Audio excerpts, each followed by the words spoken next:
नमः शिवाय। ओम नमः शिवाय।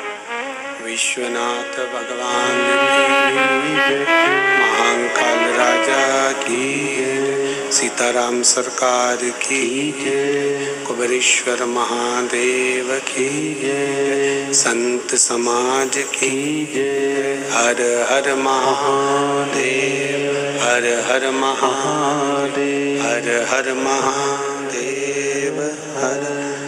काशी विश्वनाथ, ओगड़दानी, त्रिकालदर्शी, कैलाशी, अविनाशी भगवान शिव, जिनकी पुनीत पावन शिव महापुराण की कथा संपूर्ण विश्व के कल्याण हेतु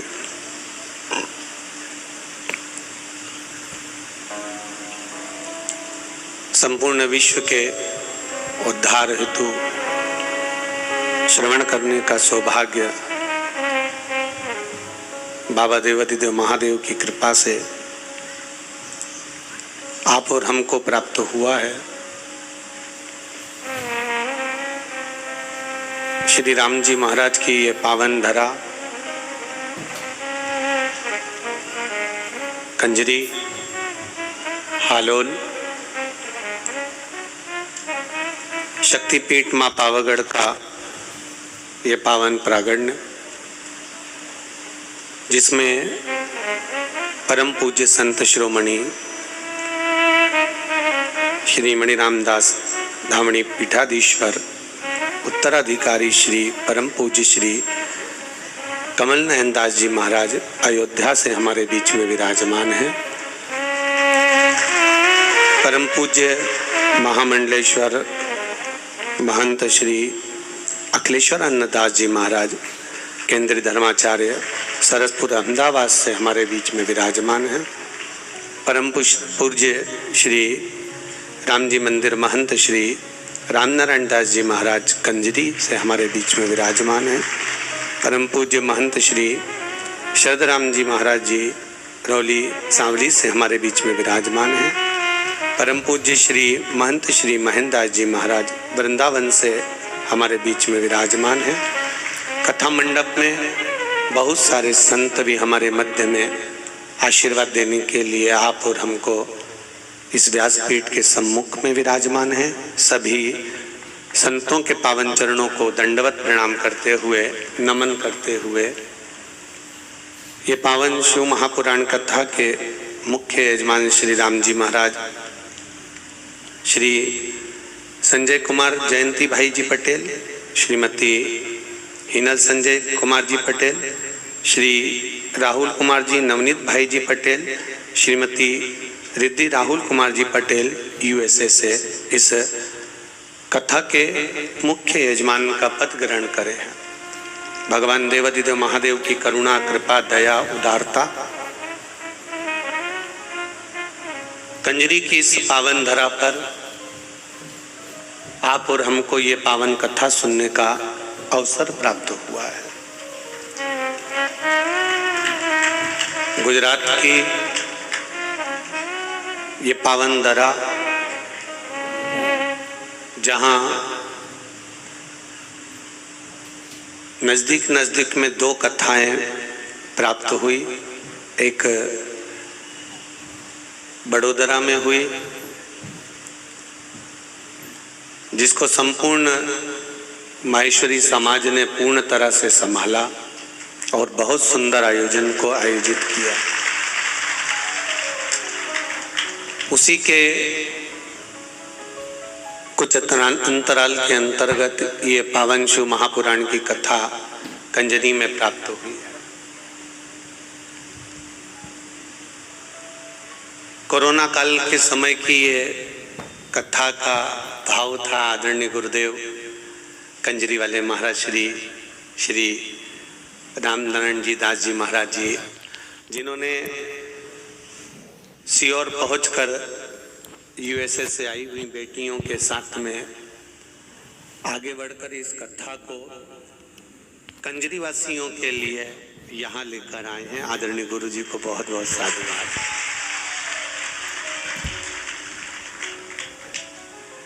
ये कहीं शिव कथा, शिव कृपा, शिव की उदारता, करुणा, दया और उन्हीं की कृपा है। जो संतों के सानिध्य में ये कथा हम और आप श्रवण कर रहे हैं,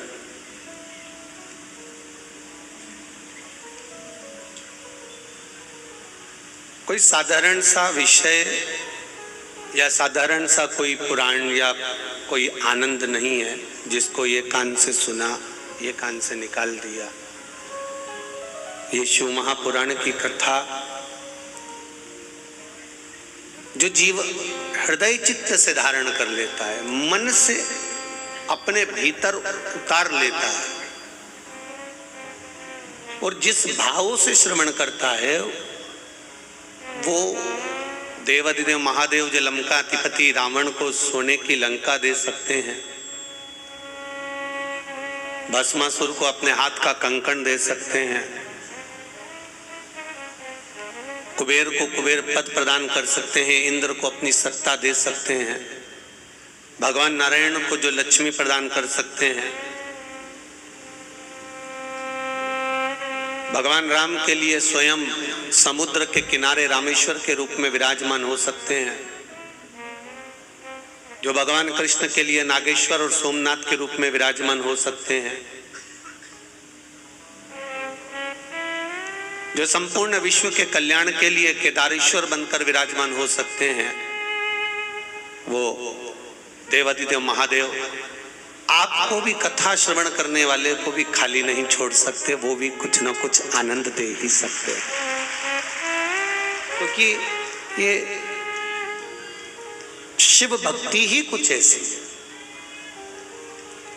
तेरी कृपा बिना न हिले एक भी अणु, लेते हैं श्वास तेरी कृपा से तनो तनो, बखान क्या करूं मैं राखों के ढेर का, चपटी भभूत में है खजाना कुबेर का।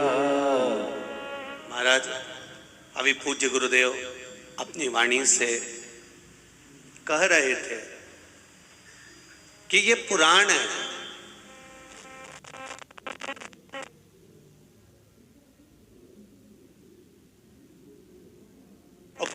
मतलब होता है पुराना लेखा जोखा,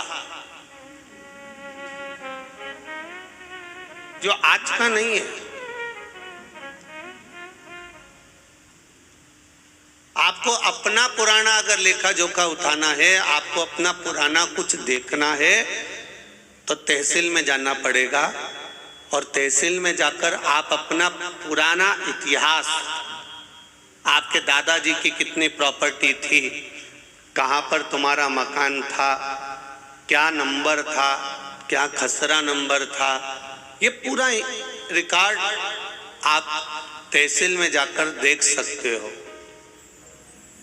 तहसील में जाकर देखा जा सकता है। पर हमारे सनातन धर्म का अगर कहीं रिकॉर्ड देखना हो, हमारे सनातन धर्म की अगर आनंदता देखना हो, तो जैसे तहसील में पुराना रिकॉर्ड देखा जाता है, उसी तरह पुराणों में भी हमारा रिकॉर्ड देखा जाता है कि हमारा आनंद कहाँ छुपा हुआ, हमारा सुख कहाँ छुपा हुआ।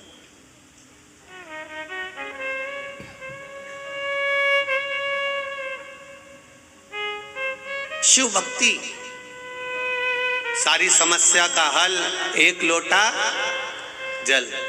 आप शंकर के द्वार जा रहे हो, शिव के द्वार पर पहुंच रहे हो, शंकर भगवान को एक लोटा जल समर्पित कर रहे हो, एक बेलपत्र अगर आप देवाधिदेव महादेव को चढ़, सहजता है मेरे देवाधिदेव महादेव को तुम्हारी दौलत, तुम्हारी संपदा, तुम्हारा वैभव, तुम्हारा धन, उससे कोई मतलब नहीं।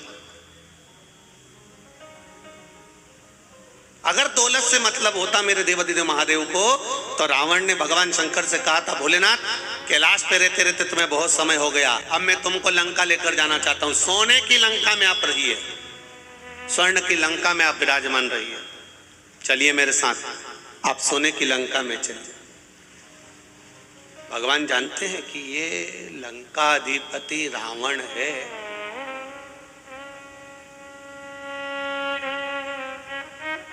ये विद्वान जरूर है पर विद्यावान नहीं है। पहले भी कथा में कहा है, आज फिर कहते हैं, विद्वान और विद्यावान में अंतर होता है। हनुमान जी के आगे कहा जाता है विद्यावान गुणी अति चातुर, पर रावण के आगे कोई भी ये नहीं कहता कि ये विद्यावान है। रावण के आगे लोग कहते हैं ये विद्वान है। इतना विद्वान जिसने अपने भुजाओं के बल पर कैलाश पर्वत को उठा लिया था, जो भगवान शंकर को राजी कर लेता है, जो देवताओं को अपने बस में कर लेता है, इतना विद्वान था। पर किसी ने ये नहीं कहा कि ये विद्यावान था, क्योंकि विद्वान और विद्यावान में अंतर होता है। विद्वान अपने अहंकार में इतना फूल जाता है कि वो किसी के आगे झुकना नहीं जानता, और विद्यावान हर एक के आगे झुककर चलता है। जैसे मेरे हनुमान जी महाराज घड़ी, हर पल, हर क्षण श्री राम जी महाराज के आगे झुककर खड़े हुए हैं, प्रणाम कर कर।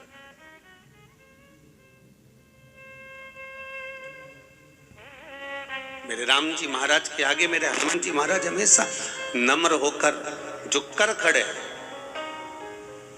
क्यों? क्योंकि विद्यावान गुणी अति चातुर। विद्या जिसके भीतर विद्या सही तरह से प्रवेश कर जाती है, जो ज्ञान पूर्ण तरह से आनंदित कर प्राप्त कर लेता है, वो झुकना सीख जाता है। और जो अधूरा ज्ञान प्राप्त करता है ना, जिसको अधूरा ज्ञान प्राप्त होता है, वो अकड़ में जीता है, अहंकार में जीता है, अभिमत्ता में जीता है। तो रावण विद्वान तो बन गया था पर विद्यावान नहीं बन पाया। उसका अभिमान उसके सामने बार बार अड़ जाता था। और भगवान शिव जानते हैं कि रावण मुझे लंका में लेकर जा रहा है, ये इसकी अहंकारिता है, ये इसका अभिमान है, क्योंकि मैं पहले आजमा चुका हूं। एक बार देवादिदेव महादेव आनंद के साथ कैलाश पर्वत पर विराजमान थे। भगवान शिव आनंद के साथ जब कैलाश पर्वत पर विराजमान थे, बड़े अलमस्त होकर बैठे हुए थे। मां जगतजननी जगदम्बा अम्बा माता पार्वती उनके नजदीक में विराजमान बैठी हुई है।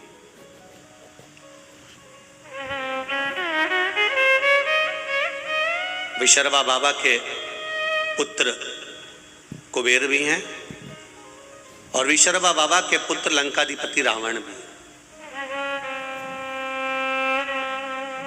कुबेर के पास में पूरा लंका का राज्य था,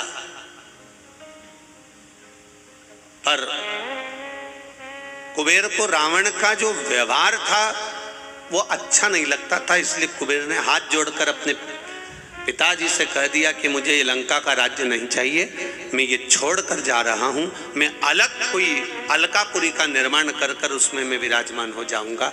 और कुबेर चले गए, आनंद के साथ रहने लगे।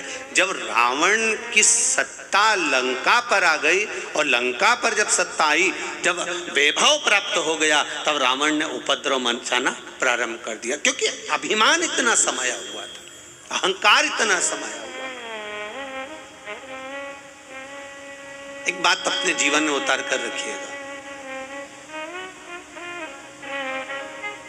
इंजीनियर बन जाओ, डॉक्टर बन जाओ, सीए बन जाओ, कलेक्टर बन जाओ, चाहे तुम किसी पद पर विराजमान हो जाओ, पर शिव महापुराण की कथा कहती है कि आपको पद जिस परमात्मा की कृपा से मिला है, जो यश उस परमात्मा की कृपा से मिला है, वो परमात्मा की कृपा से प्राप्त हुआ है। इसलिए पद और प्रतिष्ठा पाकर आप अहंकार में मत डूब जाना, क्योंकि अहंकार में तीन गए, धन वैभव और वंश। ना मानो तो देख लो रावण, कौरव और कंस, ये तीनों अहंकार में चले जाते हैं, ये तीनों अभिमत्ता में चले रहे। आप इंजीनियर बनिए, मना नहीं, आप कलेक्टर बनिए, मना नहीं, आप एसपी बनिए, मना नहीं, आप डॉक्टर बनिए, मना नहीं है, पर कहीं इतना अभिमान, इतना अहम, इतनी अहंकारिता हमारे भीतर प्रकट ना हो जाए कि जिसके बल पर हम पुनः फिर नीचे आ जाए। वो अभिमत्ता हमारे भीतर नहीं आना चाहिए।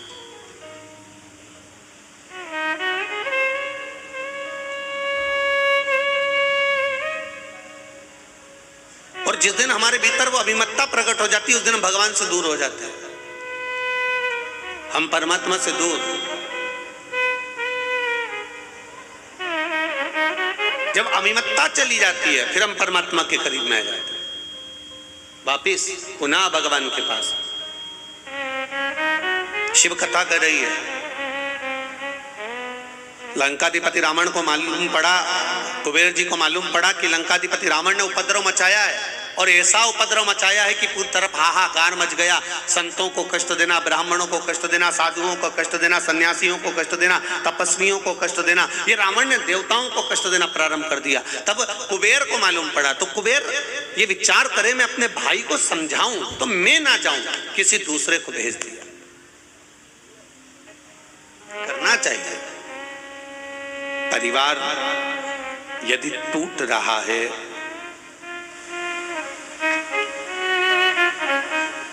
राष्ट्र यदि बिखर रहा है,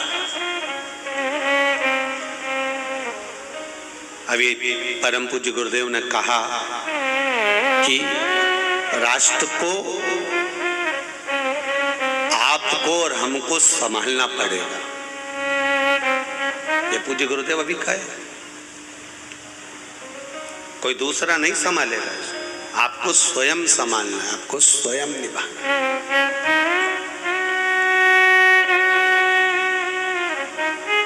संत हो, सद्गुरु हो, तपस्वी हो, ब्राह्मण हो, सन्यासी हो, साधक हो, उपासक हो, वो संभाल लेते। कुबेर ने लगा मन में कि ये मेरा भाई गड़बड़ कर रहा है, तो कुबेर ने तुरंत उसी समय पर अपने दूतों को भेजा और जाकर कहा कि रावण को समझा कर आओ कि ये क्या कर रहे हो। तुम इतने विद्वान होने के बाद में, इतनी विद्वत्ता तुम्हारे भीतर होने के बाद में तुमने ये क्या करना चालू कर दिया। कहीं किसी को कष्ट दे रहे हो, किसी की अग्नि को समाप्त कर रहे हो, कहीं किसी को कष्ट प्रदान कर रहे हो, ये क्या कर क्या रहे हो। विद्वान से विद्वान, बड़े प्रबल विद्वानों को, जो रावण से भी विद्वान थे, उनको भेजा गया लंका में। और लंका में जब भेजा गया, लंका में जब पहुंचे और वो लंका पहुंचकर रावण को ज्ञानोपदेश देने लगे। अब जो बहुत कंजरी वालों, थोड़ा ध्यान लगा कर सुनना, और जितने भी कंजरी की दीदी उन बैठी है ना, सब जरा ध्यान लगाइएगा। जितनी भी जीजियां बैठी और जितने जीजा उन बैठे, वो भी थोड़ा ध्यान लगाइएगा कि ज्ञानी को समझाया जा सकता है, अज्ञानी को समझाया जा सकता है, पर अभिमानी को कभी नहीं समझाया जा सकता, ये निश्चित है। अब कोई ज्ञानवान है तो उसको समझा सकते हो, कोई अच्छा ज्ञानी व्यक्ति है, पढ़ा लिखा है, समझदार है, उसको समझाओगे ये मत करना, आगे से ऐसा ना करिएगा, ऐसा ना करिएगा, तो वो समझ जाएगा। कोई अज्ञानी है, एक बार नहीं समझेगा, दो बार में समझेगा। अज्ञानी है तो वो मुंह भी नहीं चलाएगा। आओ, इनने कह दिया मेरे को नहीं करना, नहीं करना, तो उठ के चला गया। अज्ञानी है, उसमें अज्ञानता है, वो नहीं समझ सकता। अब ज्ञानी को समझा लोगे, अज्ञानी को समझा लोगे, पर जिसके भीतर अभिमान बढ़ा हुआ है, बताओ कल का छोरा हमको समझाएगा। बताओ कल की बहू आई, ये मुझे ज्ञान देगी। कई कई सास उनके देती है कल की आई है, और मुझे बदलना चाहती है, कल की आई। मतलब इसके भीतर ये अभिमान भरा हुआ है, अहंकार भरा हुआ है, और ये अभिमान जब तक भरा हुआ है तब तक ये सुधर नहीं सकता। इसलिए ज्ञानी को समझाया जा सकता है, अज्ञानी को समझाया जा सकता है, पर जिसके भीतर अभिमान भरा है उसको समझा सकोगे क्या? बोलो तो जम के जरा, समझा पाओगे? नहीं समझा सकते। आप कितना ही प्रयास करें, समझा नहीं समझ सकते।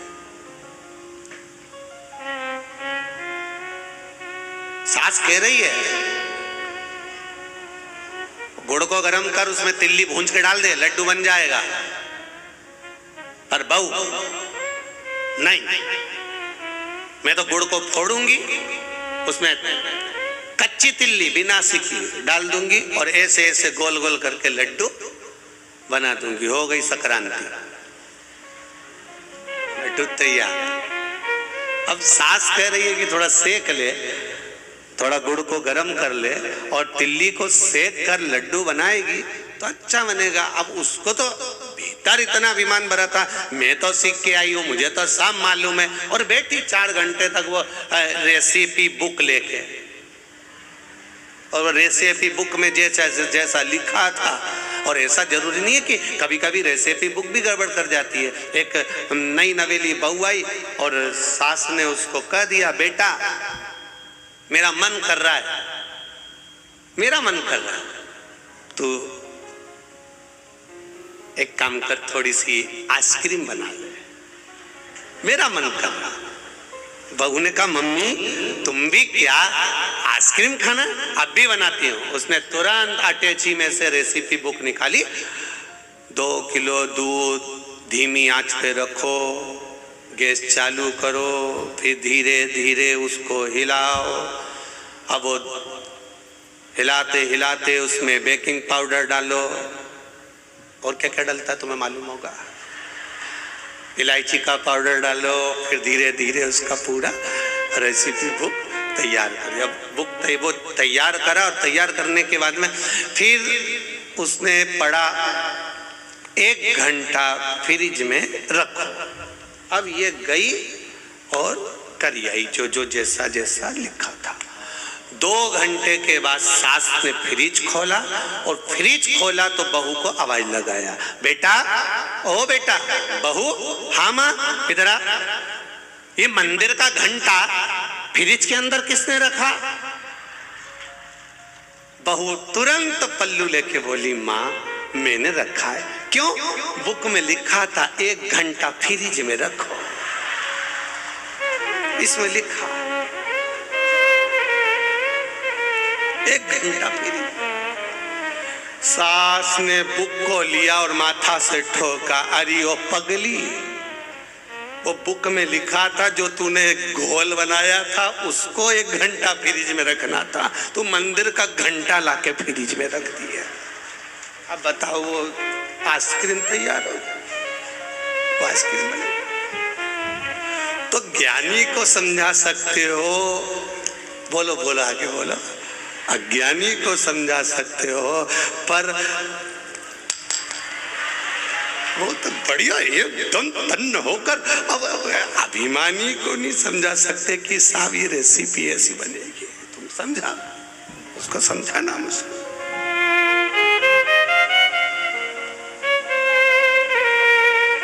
बहुत कठिन है समझा लो। अब रावण को भी समझाने के लिए भेजा तो कुबेर ने भेजा किसको? अपने विद्वान गुप्तचरों को भेजा कि जाकर रावण को समझाओ। वो समझे तब तो, समझ जाता तो क्या बात था। नाना समझाया, विभीषण ने समझाया, मंदोदरी समझाई, पर समझे तब तो। स्वयं लंकाधिपति रावण को भगवान शिव ने समझाया, पर समझे तब तो। भगवान नारायण कई बार समझा दिए, देवऋषि नारद ने समझाया, इंद्र ने समझाया। ऐसा कोई देवता नहीं था 33 कोटि देवी देवता में जिसने लंकाधिपति रावण को नहीं समझाया। सब ने समझाया, ब्रह्मा जी ने बार बार समझाया, पर समझे तब।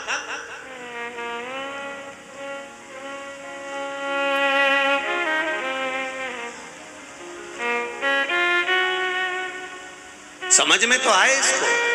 अब कुबेर जी ने भेज दी अपने साथियों को और सारे गुप्तचरों को बोला, और बोलकर कहा, जाकर मेरे भाई को समझाना, ज्ञान लेना, समझाना, मेरे को मालूम है वो रावण समझ जाएगा।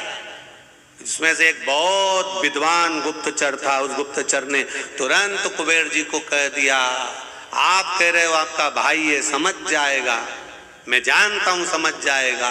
तो उसमें से एक गुप्तचर बोला, हम भी आपके घर का अन्न खाए हैं, हमें मालूम है वो नहीं समझ पाएगा। कुबेर जी ने कहा, ऐसा नहीं हो सकता, तुम जाओ समझाओ, उसको ज्ञान दो। ठीक है, चले जाते।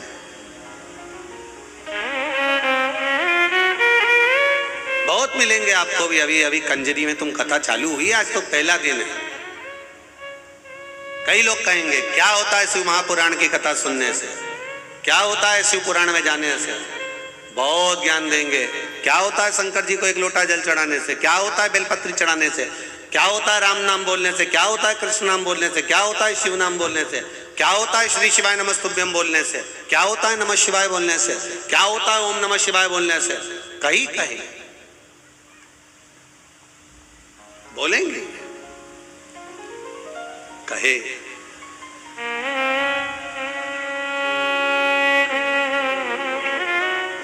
महाराज उनको एक बात जरूर कहना, भगवान की कथा सुनते सुनते, भगवान का भाव श्रवण करते करते, जिस समय कथा सुनते सुनते आपके रोम, आपके शरीर के ये रोम, ये बाल खड़े हो जाएं, समझ लेना कि शिव आपके भीतर समाना प्रारंभ हो गया। अगर कथा सुनते सुनते आपके रोम उमंग से भर जाएं, कथा सुनते सुनते आपके ये बाल, आपके ये रोम खड़े हो जाएं, तो समझ लेना कि तुम्हारी दुख की घड़ी में शिव खड़ा होना प्रारंभ हो गया। ये कथा तत्व है, ये रस तत्व है, ये कोई सहजता नहीं। भक्ति का बल बढ़े, भक्ति का आनंद बढ़े, भाव बढ़े, तो परमात्मा हमारे साथ खड़ा हुआ है। मैंने तेरे भरोसे ओ बाबा, तेरे भरोसे हवा बिच उड़ती जावांगे, बाबा डोर हटो छठीला में घटी जावांगी, भोले मैं तेरी बदन, शंभो मैं तेरी बदन, हवा बिच उड़ती जावांगी, बाबा डोर हटो छठीला में घटी जावांगी। समझाया उसको जाए जिसके भीतर अभिमान ना। ज्ञानी होगा समझ जाएगा, ज्ञानी होगा आज नहीं समझा कल समझ जाएगा, पर अभिमानी होगा इसको कितना भी समझाया जाए ये कभी नहीं समझ सकता। कंजरी वालों पर कितनी कृपा राघव जी की हुई है, कितनी कृपा राम जी की हुई है। माघ महीना, गुप्त नवरात्रे और माँ जल की कृपा की टेकरी के नीचे ये शिव महापुराण की कथा। विचार करिए जरा,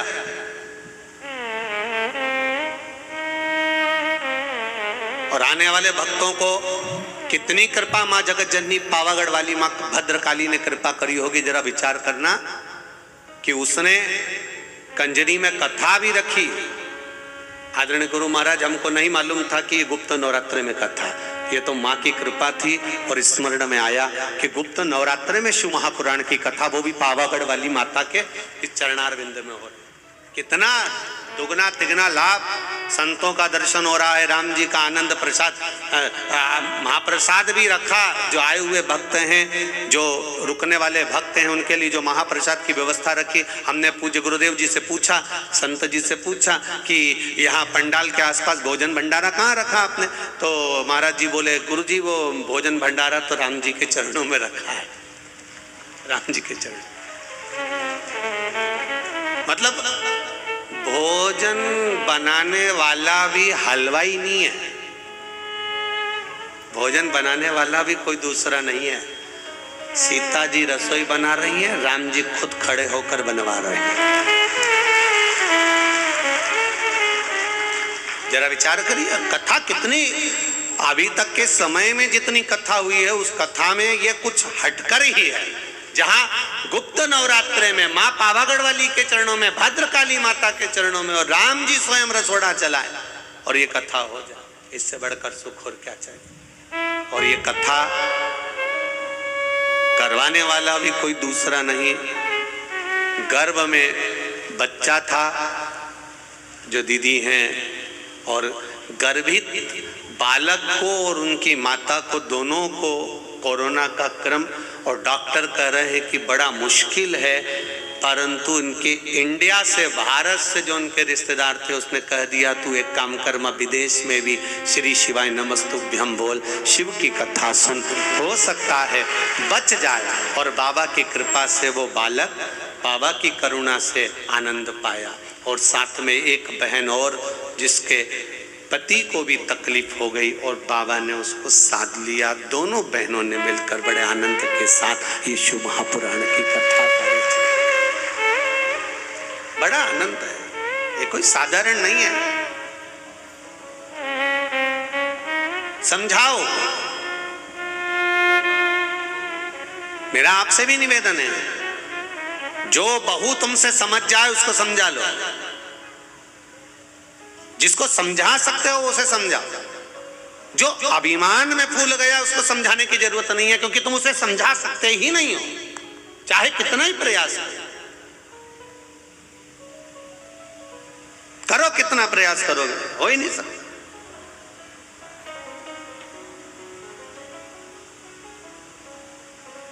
और जितना ये ज्ञान भी जितना जिसके भाग्य में होता है ना, उतना ही उसको प्राप्त होता है। जितना जिसके भाग्य में होता उतना ही उसको। बड़ा मुश्किल है।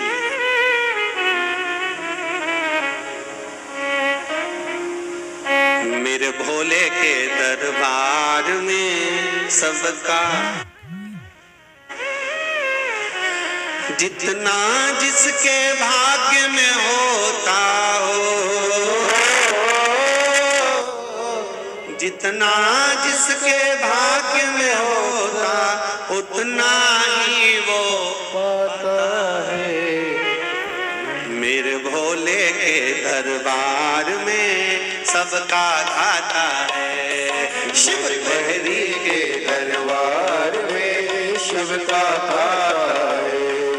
मेरे भोले के दरबार में सबका खाता है। ओ शिव लहरी के दरबार में सबका खाता है। ओ सबका खाता है, यहाँ पे सबका खाता है। ओ सबका खाता है, यहाँ पे सबका खाता है। ओ सबका खाता है, खाता है, यहाँ पर सबका खाता है। ओ सबका खाता है, यहाँ पर सबका खाता है।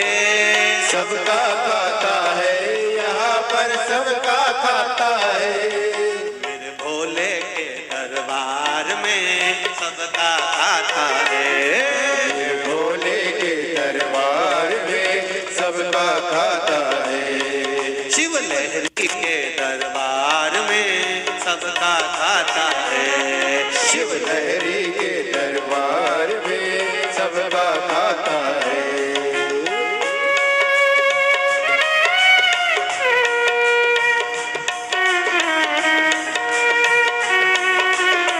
शंभो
समान, उनको एक समान, उनको एक समान। चाहे अमीर हो चाहे गरीब हो उनको एक समान, उनको एक समान, सबको एक समान। सबकी बिगड़ी हो ही बनाए हो, सबकी बिगड़ी हो ही बनाए हम सबके भगवान। मेरे भोले के दरबार में सबका खाता है, शिवलहरी के दरबार में सबका खाता है, सबका खाता है यहाँ पे सबका खाता है, सबका खाता है यहाँ पे सबका खाता है। मेरे भोले के दरबार में सबका खाता है, मेरे भोले के दरबार में सबका खाता है। दोनों हाथों से पीछे वाले भी। ओहो हरि बोल।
धर्म किए जा धन की इच्छा मत कर तू इंसान, मत कर तू इंसान, मत कर तू इंसान। जैसा तेरा कर्म है वैसा हो, जैसा तेरा कर्म वैसा फल देता भगवान। मेरे भोले के दरबार में सबका खाता है, शिव भोले के दरबार में सबका खाता है। जितना जिसके भाग्य में होता हो,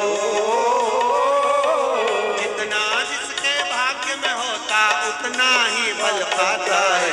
भोले शिवलहरी के दरबार में सबका खाता है, शिवलहरी के दरबार में सबका खाता है। सबका खाता है यहाँ पे सबका खाता है, वो सबका खाता है यहाँ पर सबका खाता है, वो सबका खाता है यहाँ पर सबका खाता है, सबका खाता है यहाँ पर सबका खाता है। मेरे भोले के दरबार में सबका खाता है, मेरे भोले के दरबार में सबका खाता है। शिवलहरी के दरबार में सबका खाता है, शिवलहरी के दरबार में सबका खाता है।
समझ ले मानो तू है 2 दिन का मेहमान। 2 दिन का मेहमान, 2 दिन का मेहमान।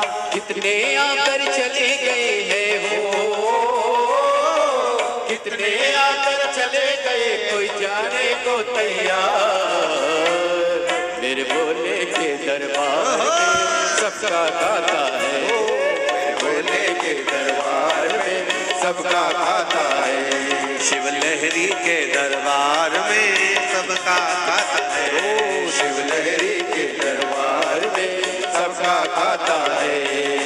सबका खाता है यहाँ पर सबका खाता है। सबका खाता है यहाँ पर सबका खाता है। सबका खाता है यहाँ पर सबका खाता है। सबका खाता है यहाँ पर सबका खाता है। मेरे भोले के दरबार में सबका खाता है। मेरे भोले के दरबार में सबका खाता है। शिव लहरी के दरबार में सबका खाता है। शिव लहरी के दरबार में सबका खाता है। मेरे बाबा के दरबार में सबका खाता है। मेरे बाबा के दरबार में सबका खाता है। मेरे बाबा के दरबार में सबका खाता है। मेरे बाबा के दरबार में सबका खाता है। हार हार महादेव। अपने स्थान पर बैठकर भगवान शिव के मूल मंत्र भगवान शंकर के शिव महापुराण के मूल मंत्र का स्मरण करते हुए बाबा महादेव कंजरी में बैठकर भगवान शिव से अपने दिल की बात भाव से कहेंगे। श्री शिवाय नमस्तु। श्री शिवाय नमस्तु। श्री शिवाय नमस्तु। श्री शिवाय नमस्तु। श्री शिवाय नमस्तु। भोला सब दुख काटो मारा। ओ भोला सब दुख काटो मारा। शिव शंकर जपू तेरी माला। भोले बाबा जपू तेरी माला। भोला सब दुख काटो मारा। ओ सब दुख काटो मारा। वेश मंगल मंगलकारी। वेश मंगल मंगल मंगलकारी। शमशान वासी हमारा शमशान वासी हमारा। भोला सब दुख काटो मारा। ओ भोला सब दुख काटो मारा। भगवान शिव की कथा का कुबेर ने भेजा जरूर पर समझा नहीं पाया। रावण को कहा, क्रोध आ गया। रावण ने उनकी बात सुनी पर समझने को तैयार नहीं। तलवार लेकर दोनों का शीश काट दिया। जो समझाने आए थे उन्हीं को मार दिया।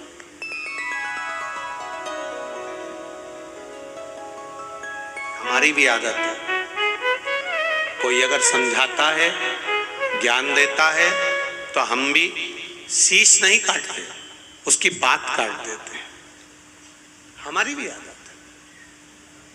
पर कभी विचार करिए, कभी अपने जीवन में इस बात को उतारने का प्रयास करना कि कोई सद्गुरु, कोई संत, कोई साधु, कोई सन्यासी, कोई तपस्वी, कोई साधक, कोई भगवन, कोई साधना करने वाला, भजन करने वाला, कोई घर का बुजुर्ग, वयो वृद्ध, बड़ा हमको समझाता है तो हमारे नुकसान के लिए नहीं, हमको उन्नति की सीढ़ी पर चढ़ाने के लिए समझाता है।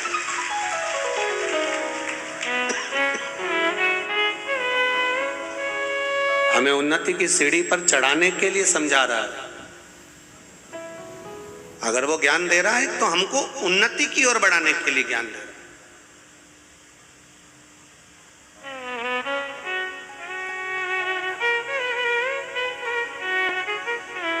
समझा नहीं लंकाधिपति, उठाया तलवार, चल दिया कुबेर के उस अलकापुरी में और जाकर इतना उपद्रव मचाया, इतना उपद्रव मचाया, सबको मार गिराया, पुष्पक विमान को छुड़ा लिया।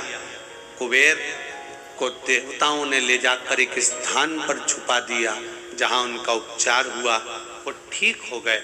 अब पुष्पक विमान पर बैठकर लंकाधिपति रावण अपने मन के अनुसार चलने वाले, मन की गति से बराबर से भी तीव्र चलने वाले पुष्पक विमान पर बैठकर घूमने चल दिया। अब देखिए शिव पुराण क्या कह रही है। अब चला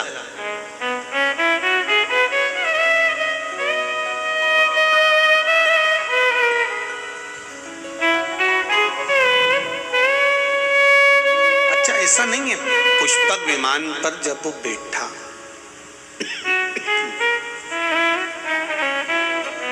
पुष्पक विमान पर जब वो विराजमान हुआ, पुष्पक विमान पर जब वो बैठा तो कुबेर का सिंहासन था, कुबेर की गादी थी। उस गादी पर बैठने के बाद उसकी बुद्धि थोड़ी सी कहीं ना कहीं विचलित हुई,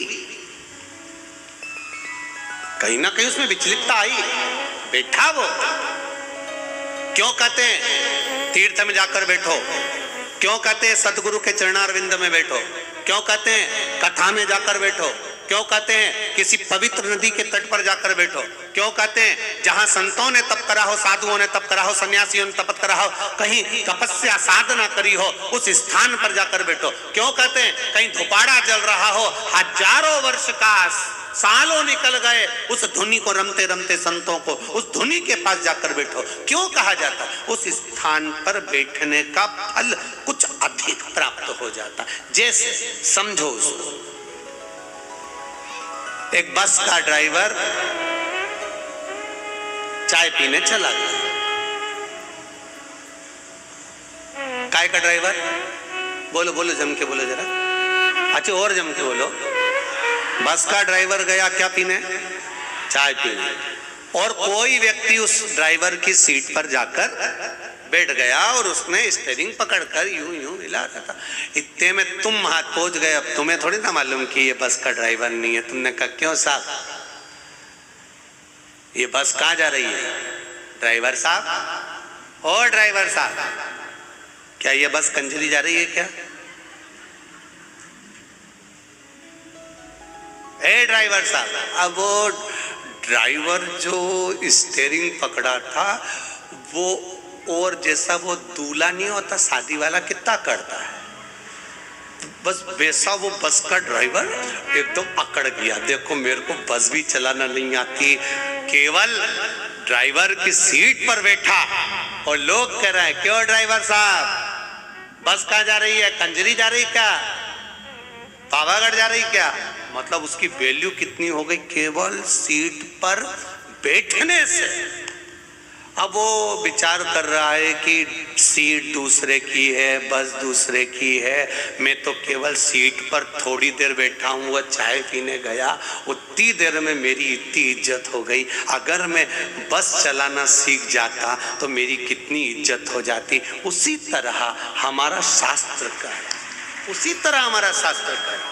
जब हम जरा सी देर किसी मंदिर में जाकर बैठते हैं तो लोग कहने लगते हैं क्यों पंडित जी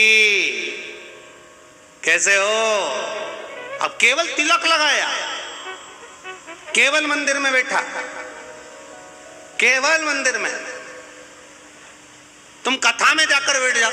अभी तुम जाते जाते लोग कह देंगे श्री शिवाय नमस्ते, जय सीताराम जी की आवाज पकड़ रहा है भाई, जय सीताराम जी की, श्री शिवाय नमस्तुभ्यम, तुरंत कहने लगे, तुरंत। फिर कोई से बात होगी तो कह देंगे साहब वो तो भगवान की कथा में रमी रहती है, उसको तो कथा इतनी अच्छी लगती है कि कहीं पर भी हो न वो दौड़ के चली जाए। तो कोई कहेगा वो तो संतन हो गई रे, भगवान तो हो गई, वो तो सन्यासन हो गई, वो तो साधु हो गई। अब पद बड़ा कि नहीं बड़ा, भले तुम कथा सुनने आए, भले तुम आए, वो होता ना, वो कहे ना, एक व्यक्ति बार बार घड़ी देख रहा था, बार बार घड़ी देख रहा था, तो एक गुरुजी ने पूछ लिया कि तू घड़ी देख रहा है, तेरी घड़ी में क्या समय हो रहा है? 7:30 बज रही है। गुरुजी बोले बताओ, मेरी घड़ी में तो 8 बज रही है और तेरी घड़ी में 7:30 बज रही है। तेरी घड़ी किससे मिली है? तो गुरुजी मैंने रेडियो से मिलाई है। अच्छा, मां से मिली है।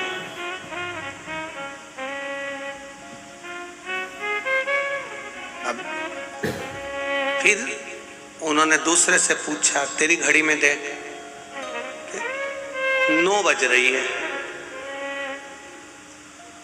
तूने किससे मिली? कहां से मिली? कहीं नहीं, ससुराल से मिली। गुरुजी बोले ये ससुराल से तो मिली है, पर मिली किससे है ये तो मालूम होना चाहिए कि रेडियो से मिली कि टेलीविजन से मिली कि काय से मिली। तो कि गुरुजी कहीं से नहीं मिली, ये मेरे ससुराल से मिली। हमेशा पीछे ही चलती है, हमेशा पीछे चलती है। ससुराल की जो चीज मिले तुम ध्यान रखना इस चीज के लिए, भले अलमारी हो, वॉशिंग मशीन हो, चाहे फ्रिज हो, चाहे मिक्सर हो। मिक्सर का खटका चालू करके छोड़ दो, थोड़ी देर बाद चलेगा, फिर चलेगा। एकदम मिक्सर नहीं उठता। उसी तरह सास को भी अंदाजा लगा लेना चाहिए कि बहू पर एकदम प्रेशर नहीं देना, एकदम प्रेशर दिया तो ये नहीं चले। ये ससुराल से मिली है तो धीरे से चल, इसको धीरे से संभाल कर चलो। बेटा घर अपना है, परिवार अपना है, रोज इतनी रोटी बनाकर मत फेंका कर, रोज इतनी सब्जी मत फेंका कर, धीरे धीरे उसको चलाओगे तो वो चल जाएगी। और तुमने एकदम टूट पड़ी ने एकदम बोल दिया क्या तेरे पिताजी के घर से लाई है जो इतना फेंक रही है, फिर तो पास में पावागढ़ वाली माता है नजदीक में, इतनी देर हालो लोग कंजरी वालों और झाबुआ वालों तुम इतनी देर तो करते ही नहीं हो, तुरंत प्रकट हो गई। उतनी देर में तो तुरती देर लगेगा, उतनी देर का लगे।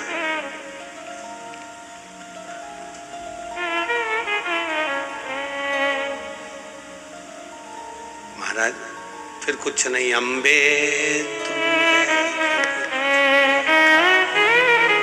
जय हो पावागढ़ वाली, हालोल कंजरी वाली, हम सब शिव कथा कर रही है। लंकाधिपति रावण गादी पर जब बैठा, थोड़ी देर जब विराजमान हुआ, उस समय पर जो कुबेर का सिंहासन था, उस समय पर रावण की बुद्धि थोड़ी बदली। किसी धोपाड़े के पास में धोनी रम रही हो, उसके पास में, संतों के पास में, गुरुजन के पास में, मंदिर में, सत्संग में, प्रवचन में, तीर्थ में, सरयू मैया के तट पर, गंगा मैया के तट पर, यमुना मैया के तट पर, नर्मदा मैया के तट पर, कहीं तीर्थ स्थान पर, अच्छी जगह पर, जहां संत साधु सन्यासी तपस्वी साधक उपासक जहां तप करे हो, उस जगह पर जाकर हम थोड़ी देर बैठते हैं तो ये पक्का है। जैसे चाय पीने ड्राइवर चले गए और उसकी जगह पर बैठ गए तो लोग ड्राइवर कहने लगते हैं, उसी तरह हम जाकर बैठते हैं तो भगवान भी अपना समझने लगता है कि ये मेरा है, ये मेरा अपना है। उसको लगता है ये बैठ गया है, अब सही जगह पर जाकर बैठा है, अच्छी जगह पर बैठा है, ये मेरा होता गया है, ये मेरा हो गया।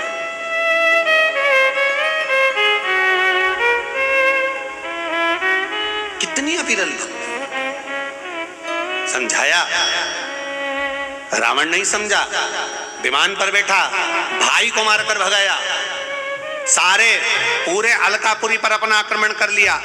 और जब पुष्पक विमान में बैठकर चला और विमान में बैठकर मन की गति से तेज चलने वाला वो विमान एक जगह पर जाकर धीमा हो जाता है, एक जगह पर जाकर स्लो हो जाता है। जब गाड़ी एक जगह पर कहीं स्पीड ब्रेकर आ गया और वहां स्लो हो गई, तब समझ में आया कि मेरा विमान यहाँ धीमा क्यों हुआ, यहाँ धीमा क्यों हुआ। तो क्या देखता है लंकाधिपति रावण कि नीचे एक बड़ा साला, बहुत बड़ा सारा एक नंदी, बहुत विशाल नंदी नीचे घूम रहा है और उस नंदी के ऊपर से, मात्र नंदी के ऊपर से वो पुष्पक विमान निकलकर जा रहा है और पुष्पक विमान की गति धीमी हो गई। पुष्पक विमान की गति,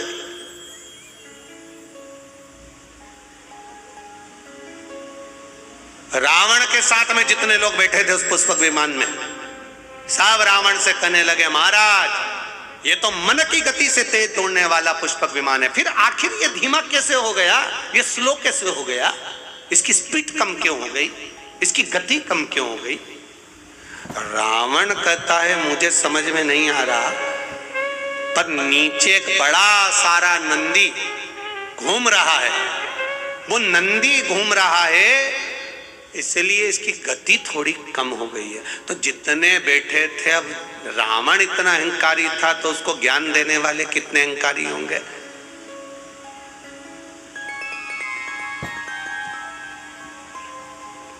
चाय गरम होती है कि केटली गरम होती है?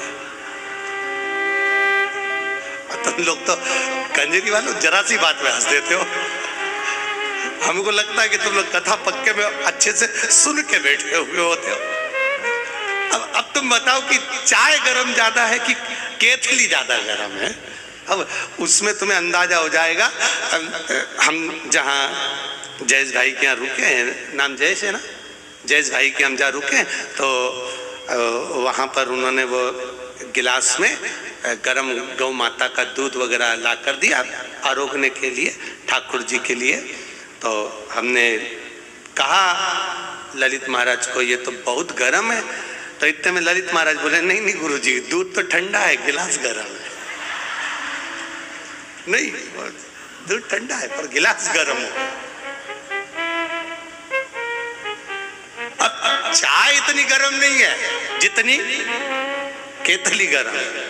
उसी तरह बड़े बड़े, बहुत बड़े बड़े, जो बहुत ऊंचे ऊंचे मालूम पड़े, बहुत बड़ा वो आनंद हुआ और मालूम पड़े, तो साहब जो कुर्सी पर बैठा है वो तो बड़ा नम्र है, तो बड़ा सहज है, बड़े सरल नेचर के हैं, बड़े सहज है, बड़े सरल है। अब उनसे मिलो तो लगे बहुत सरल, बड़े सहज, पर उनके साथ जो केतली है वो बड़ी, पास मत जाना, दूर हटाओ। कैसे घुस गए, कैसे पहुंच गए? इतने में तो कुर्सी पर बैठा, शांति रख, एक केतली थोड़ा रुका, अभी चाय ठंडी है, कोई बात नहीं, आन दो, आराम से आन दो, दर्शन करने दो, भक्त हैं, भगवान के हैं, प्रिय हैं, पर केतली दूर हट, क्या है, दूर हटो, वहां जाओ, वहां बैठो, वहां करो। कई बार इन बाउंसरों को देखकर भी हमको ऐसा ही लगता है, केतली बड़ी खराब है, चाय तो ठीक है अपनी जगह पर, और केतली बड़ी खराब बड़ा।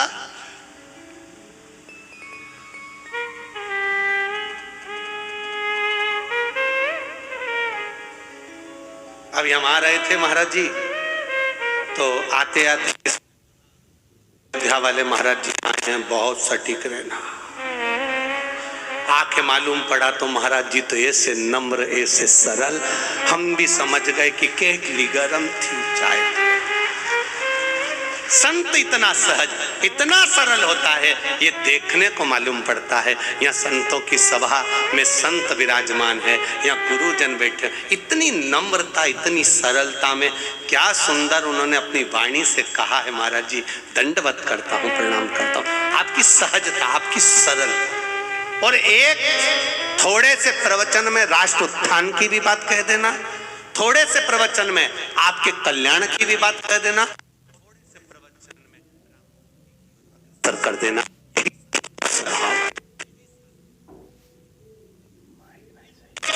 अमूल्यता का आनंद है ये रस तत्व। और किस्मत वाले हो, कंजित हो, भाग्यशाली हो आप, जो हमारे बीच में इन पूज्य गुरुदेव का दर्शन अयोध्या से यहाँ चलकर हुआ है। ऐसा लगता है राम स्वयं आए, वृंदावन से कृष्ण स्वयं आए, ऐसा लगता है मेरा राघव यहाँ पहुंच गए। ये तत्व हमारे भीतर, ये सुख। अब उतरा सिंहासन नीचे, नीचे उतरा, और सिंहासन नीचे उतरते से पुष्पक विमान पे से नंदी के सामने, राम के सामने खड़ा होकर कह दिया लंकाधिपति ने, तुम कौन? नंदी कहता है मैं नंदी। आप कहां जा रहे हो? हमें उस मार्ग पर जाना है। नहीं, उस मार्ग पर तो मेरा देव देव रहता है, मेरा महादेव। रावण कहते हैं कि ये महादेव रह रहे हैं। हाँ, तो वो तो भस्म रमाने वाला, जटाजूट बांधने वाला, मृगछाला पहनने वाला, गले में रुद्राक्ष की माला पहनने वाला, सर्प गले में धारण करने वाला, बिच्छू पहनने वाला, एक साधारण सा, साधारण, एकदम सहज सरल साधारण, तो उसमें दिक्कत क्या है? विमान तो ऊपर से जाएगा, महादेव तो नीचे बैठे हैं, फिर से दिक्कत क्या है? क्या तकलीफ? आज भी हमारे सनातन धर्म में, आज भी हमारे सनातन धर्म में भगवान का मंदिर होता है, शिवजी विराजमान होते हैं, शंकर भगवान बैठते हैं, या राम जी बैठे हैं, या भगवान कृष्ण बैठे हैं, या देवी भवानी बैठे, जो भी देवता बैठते हैं, उसका आकृति ऐसी बनाई जाती है कि उसके ऊपर कोई पांव न रख पाए, कोई चढ़ ना पाए। लंकाधिपति रावण, तेरा विमान अगर ऊपर से जा रहा है तो उसमें श्रेष्ठता नहीं, क्योंकि मेरे महादेव बैठकर तप साधना कर रहे हैं। माँ जगज्जननी पार्वती के साथ मेरे महादेव बैठे हैं। रावण ने कहा, अब इसको जब कुबेर नहीं समझा पाया, देवता नहीं समझा पाए, तो इसको ये नंदी कैसे समझा देगा? नंदीश्वर ने समझाना चाहा, नहीं माना, खूब समझाया, नहीं माना, खूब समझाया,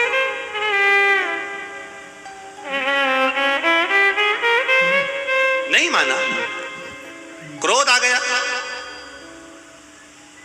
अब विद्वान हो, विद्यावान हो, विद्यावान को समझाओगे क्रोध नहीं आएगा, विद्यावान को कहोगे तो क्रोध नहीं आएगा, पर जिसमें विद्वत्ता भरी होगी, जिसमें अहंकार भरा होगा, जो अपने आप को विद्वान समझता होगा, उसको अभिमान का, अहंकार का क्रोध तुरंत आ जाए। रावण को क्रोध आ गया, मेरा रथ निकलेगा तो यहीं से, पुष्पक विमान निकलेगा तो यहीं से, शंकर भगवान को उठाकर मैं ले जाकर दूसरी जगह रख देता हूं, दूसरी जगह रख दूंगा। और चला रावण, लंकाधिपति चला, जहां शंकर पार्वती जी मेरे देव अधिदेव महादेव मां जगज्जननी के साथ विराजमान थे। लंकाधिपति रावण ने उसी कैलाश पर्वत को हाथ में उठाना, उठाकर एक कोने में रख दूंगा, और मेरा रथ, मेरा विमान यहीं से निकलेगा। मेरे विमान को कोई स्लो कर दे, उसकी गति धीमी कर दे, यह हो नहीं सकता। और जो हाथ पर पर्वत को उठाया, थोड़ा सा ही उठा था, इतने में महादेव को मालूम पड़ा कि नंदी ने समझाया पर नहीं समझा। तब मेरे महादेव ने अपने पैर का अंगूठा जैसे ही नीचे करा, करते से ही दोनों हाथ लंकाधिपति रावण के उसमें दब गए। रावण भी विद्वान था, जब शीश 10 थे तो हाथ भी इतने थे, दूसरे लगाए। शिव जी ने कहा तू लगा ही ले, लगा दम, लगा, उठे नहीं, हाथ दब गए। पर्वत के नीचे चिंगाड़ पड़ा, चीख पड़ा, भयंकर नाद करने लगा। ऐसी गर्जना करी कि जिन नारियों का गर्भ था वो वहीं गिर गया। इतना भयंकर चिल्लाया लंकाधिपति रावण, इतना भयंकर। नंदी ने देखा, नंदी ने देखा। अभी इससे पहले जो कथा थी, कहाँ थी? परभणी महाराष्ट्र में। उसमें आपको एक बात कही थी, वक्ता से समझ जाओ तो ठीक है, नहीं तो वक्त जब समझाता है तो अच्छे अच्छे को हिलाकर रख देता है। परभणी की कथा में एक बात कही थी, वक्ता से समझ जाओ तो ठीक है, नहीं तो वक्त जब समझाएगा तो रुला रुला कर समझाएगा। इसलिए वक्ता और वक्त में अंतर है। वक्ता समझाता है तो वक्त बदल देता है, और वक्त समझाता है तो तेरी दशा बदल देता है। दोनों में अंतर है। वक्ता अगर समझाएगा और उसके कहने पर चल दिए, हाँ हमें भगवान का भजन करना है, हाँ हमें राम नाम कृष्ण नाम शिव नाम जपना है, हमें भगवान के मंदिर जाना है, एक लोटा जल चढ़ाना है, शिव को बेलपत्र चढ़ाना है, शंकर को चढ़ी हुई बेलपत्र का पान करना है, शरणार्वित को धारण करना है, वक्ता के कहने पर चल गए तो ये निश्चित है तुम्हारा वक्त बदल जाएगा, समय बदलेगा और तुम उन्नति की सीढ़ी पर चढ़ते चले जाओगे। पर तुम वक्ता से नहीं बदले, और वक्त ऐसा आएगा कि जब वक्त थप्पड़ मारता है तो रो रो कर जिंदगी नरक जैसी हो जाती है। जब वक्त थप्पड़ मारता है तो फिर रोना ही पड़ता है। इसलिए वक्ता समझाए तब तक समझना जरूरी है। आज रावण के हाथ फंसे, वक्ता मिला था श्री नंदीश्वर, नंदी जी मिले थे, वो नंदी ने समझाया। भगवान शंकर के नंदी समझा रहे, रावण समझ ले ऊपर से मत जा। नहीं समझा, नहीं मैं तो जाऊंगा, तो हाथ फंसा कर देंगे। नहीं समझा, समझ जाता तो बात थी। कितना समझाए लोग, कितना कहते हैं साहब समझ जाओ रे, समझ जाओ रे, समझ जाओ रे, पर नहीं समझो तो फिर आगे क्या कर सकता। नहीं समझो, समझो।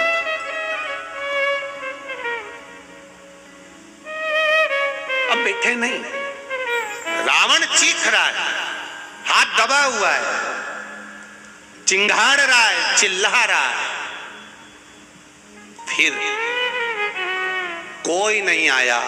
तब वो नंदी जो वक्ता था, जिसने ज्ञान दिया था, समझाया था, वो नंदी आया और नंदी ने आकर कहा, रावण मैंने तुझे समझाया था, तू समझता क्यों नहीं है?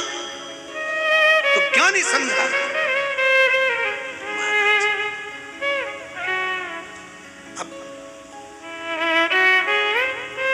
फंसे हुए अब कोई ज्ञान दे दिया है। अब रावण क्या कह रहा है, एक बार निकलवा दो प्लीज, एक बार ये हाथ निकल जाए। अब रावण मुख से कह रहा है, मैं तुम्हारे हाथ जोड़ता हूं, हाथ जोड़ता हूं। ये उसी में का हाल है जो भगवान कृष्ण ने, एक गोपी रोज निंदा करती थी भगवान कृष्ण की, खूब जाकर चुगली करती मैया यशोदा जी से खूब। तो यशोदा जी के सामने गई तो इतने में गोपी ने कह दिया, यशोदा जी ने भी कह दिया, जिस दिन तू पकड़ कर बताएगी मैं मान जाऊंगी। तो सखी ने भी कह दिया, मैं नहीं पकड़ के बताऊं तो मेरा नाम गोपी नहीं। इतने में भगवान कृष्ण ने भी आकर कह दिया, पकड़ के बता दे अब। और ऊपर छीका टंगा था, नीचे मनसुका लगा था, श्री रामा, मधुसूदन, दाऊ, ऊपर कन्हैया, मटकी टूटने वाली थी, नीचे जो मनसुका लगा था उसको छींक आ रही थी। अब हाथ थे घुटने पर, एक के ऊपर एक चढ़े थे। हाथ खुला होता तो नाक दबा लेता तो छींक बंद हो जाती, पर हाथ भी ऐसे तो वो नीचे से यूं यूं मचल रहा, और ऊपर कन्हैया चढ़े थे और मटकी टूटने वाली थी। इतनी देर में नीचे से छींक दिए, जो छींके सब नीचे टपक गए। अब पूरे ग्वाल वालों में कन्हैया सबसे छोटे थे, क्योंकि इनकी उम्र वालों को तो सबको पूतना ने मार दिया था। जितने भी स्तनपान करने वाले थे सबको मार दिया था, कन्हैया सबसे छोटे थे, बाकी के सबकी उम्र बड़ी थी।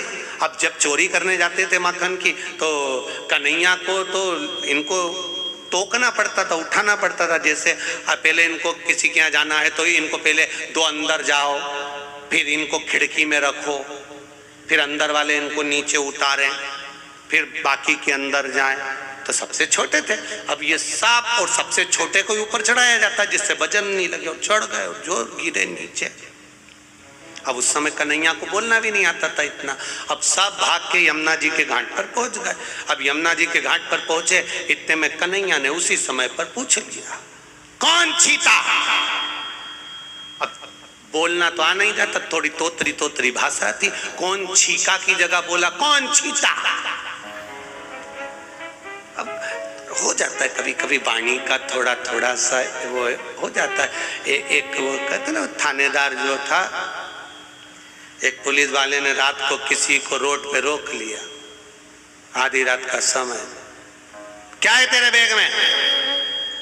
बताते हैं। क्या है तेरे बैग में? बताते हैं ना।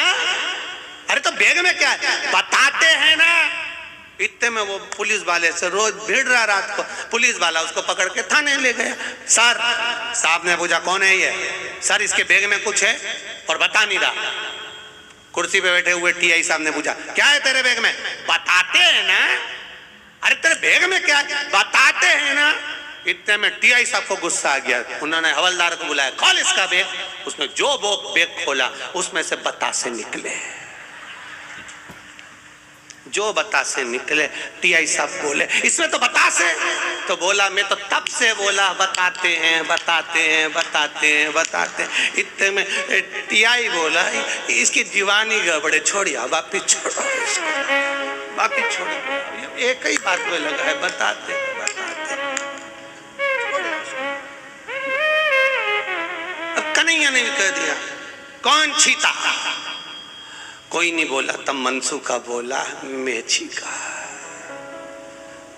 तुझे भी टाइम पे ही छीतना था, पकड़ा जाते तो। अब पकड़ाई में आता भी तो कौन, ये तो बड़े बड़े पांव से भाग जाते, तो अकेला का नहीं है, पकड़ाई में आता था। अब इतने में मनसूखा ने कहा आगे से गलती नहीं होगी। दाऊ दादा बोले अब तू बता कन्हैया क्या करे? कुछ नहीं, इसने गलती करी है, इसको 108 बार छिताओ। अब इसको 108 बार छिताए कैसे? तो के नंद बाबा ऐसी कपास की बाती बनाते थे और पलंग पे बैठकर खटिया पे बैठ के नाक में डालते तो छींकते थे, ऐसे छिताओ। अब मनसूखा की नाक में जो बाती दी मनसूखा छींके, 10-20 बार छींक लिया। मनसूखा के बाप की सौगंध खाऊं कभी नहीं छींकूंगा, कभी नहीं छींकूंगा, अब नहीं छींकू कभी। अब गोपी कहे, अब जब हाथ फंस गया लंकाधिपति का, अब कह रहा है कि मैं तुम्हारे हाथ जोड़ता हूं। तो नंदी ने मन में सोचा, इतनी देर से मैं समझा रहा था, समझ नहीं पा रहा था, अब हाथ फंस गए तब समझ में आ रहा, और हाथ भी दब गए तब कह रहा है कि मैं तुम्हें प्रणाम करता हूं, मैं तुम्हें नमन करता हूं, मैं तुम्हें दंडवत करता हूं। अब कह रहा है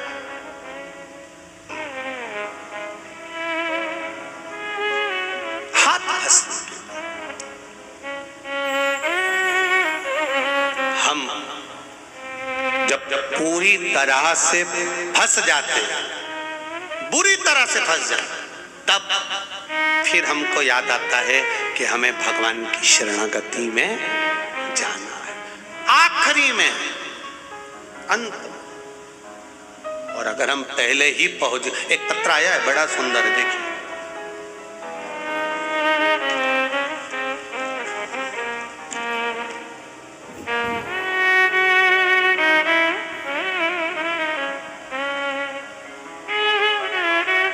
मेरा नाम नयन पंचाल है।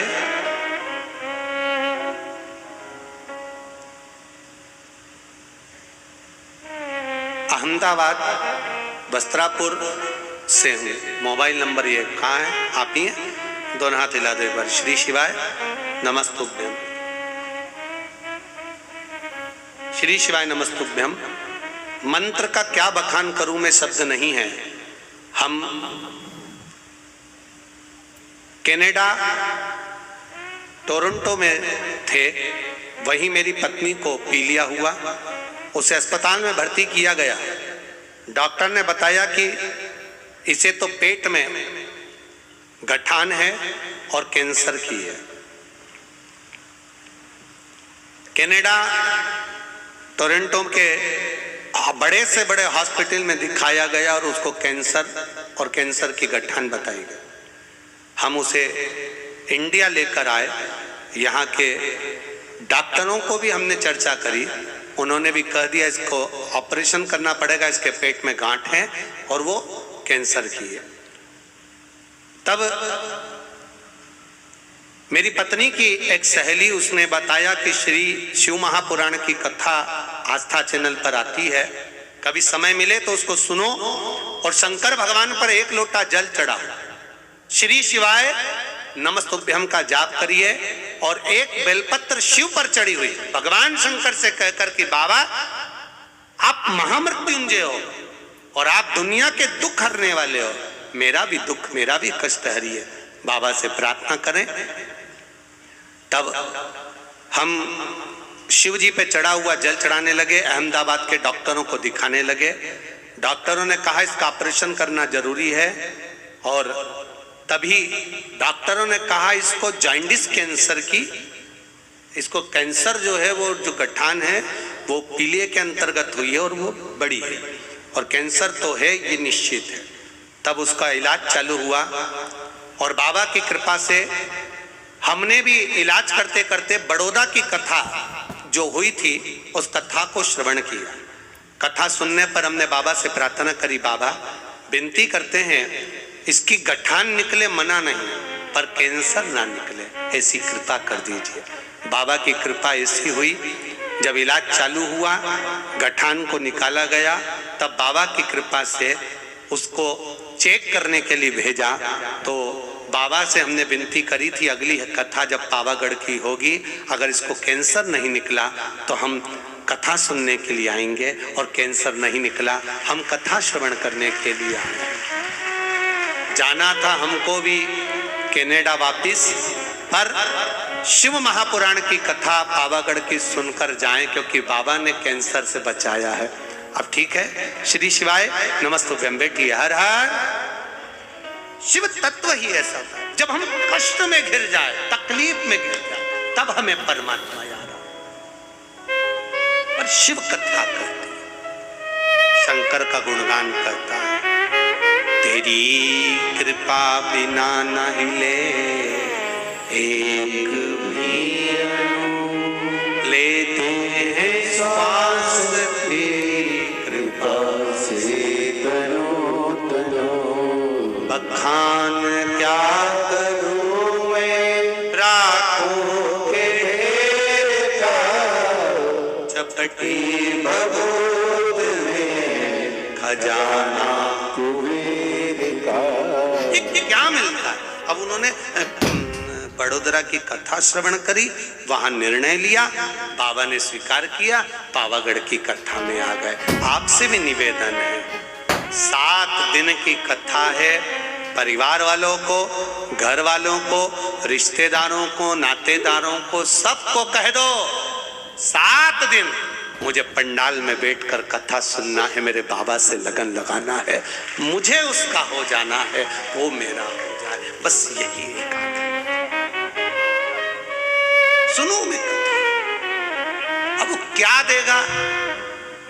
ये गुप्त नवरात्रे की कथा में पावागढ़ के माता के चरणों में राम जी की कृपा से 7 दिन की कथा में शिव महापुराण में वो क्या देगा, ये तो मेरा महादेव ही जान सकता है, इसके सिवा कोई नहीं जान सकता। हाथ दबा है रावण का, और रावण नंदी से कह रहा है मुझसे गलती हो गई, मैं तुम्हारे हाथ जोड़ता हूं। नंदी ने फिर कहा हाथ जोड़ने से होगा क्या, हाथ तो दबा है कैलाश के नीचे, होगा क्या। लोग कहते हैं जब सारे सहारे समाप्त हो जाते हैं तब लोग कहते हैं मेरा अंतिम विश्वास मेरा भगवान है। बोलो सही है कि गलत है? ये यहाँ पर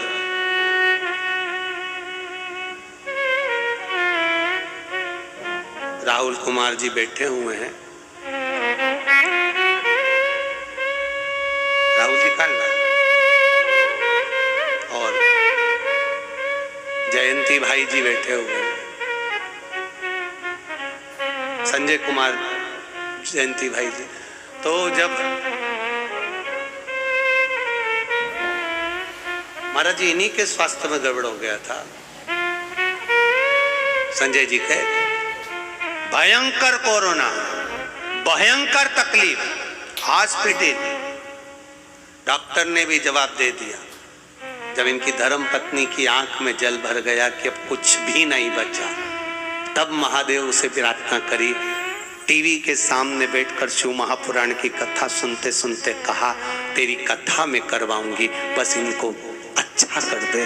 ये शिव है। और आज संजय भाई जी और नवनीत जी आपको बहुत बहुत साधुवाद, जो गुरु जी की शरणागति में बैठकर आप शिव महापुराण की कथा करवा रहे। बैठिए, बहुत बहुत साधुवाद। हर हर बोल बम का नारा है, जम के बोलो जरा, बाबा एक सहारा है, एक सहारा।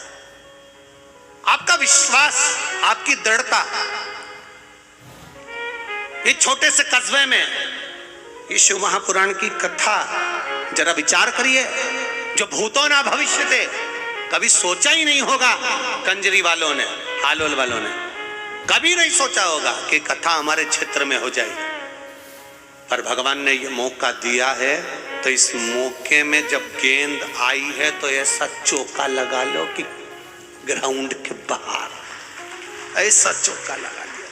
मौका दे भगवान तो भजन का ऐसा चौका लगाओ, ऐसी भक्ति का चौका लगाओ कि भगवान भी कहे कि ये मेरा आनंद सुख पा रहा है।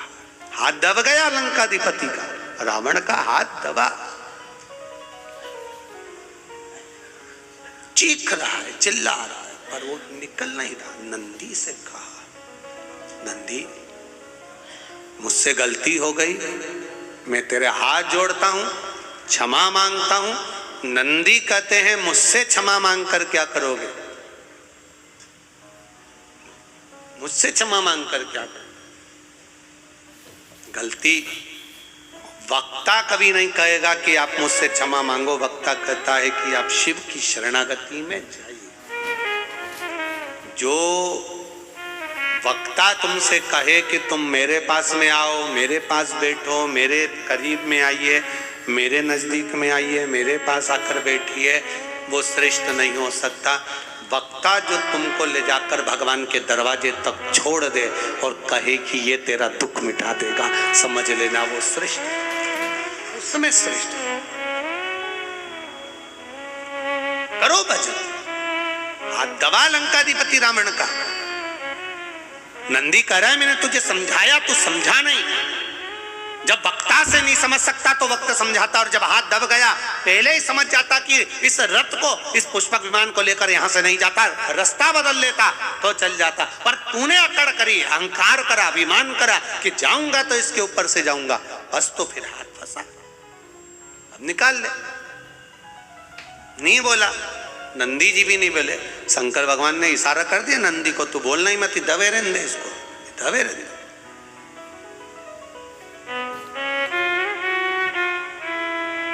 जब अभिमान वाला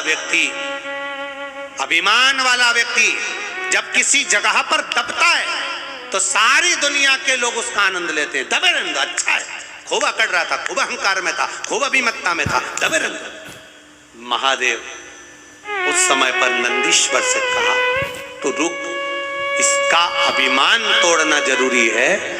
जब तक इसका अभिमान नहीं टूटेगा तब तक ये मेरा नहीं होगा। मुझे मेरा बनाने के लिए अभिमान का त्याग करवाना जरूरी है।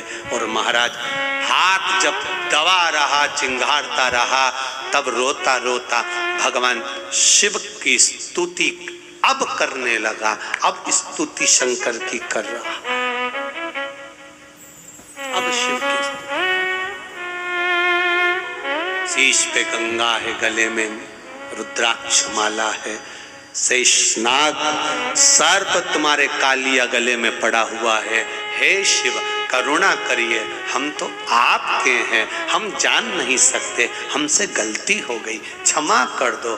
तब देव अधिदेव महादेव ने पाँव के अंगूठे को ऊपर करा, तब रावण का हाथ बाहर निकला।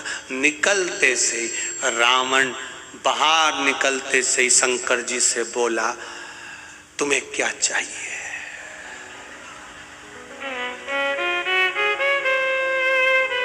अब बताओ,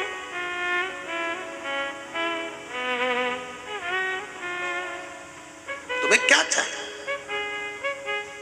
एक ऋषि वशिष्ठ बाबा ने दशरथ जी महाराज से कहा कि पुत्र कामेष्टि यज्ञ करवा संतान की प्राप्ति के लिए। आप जरा विचार करिएगा, यज्ञ कराया किसने था? कौन से ऋषि थे? कौन से ऋषि थे? श्रृंगी ऋषि, जिन्होंने यज्ञ करवाया।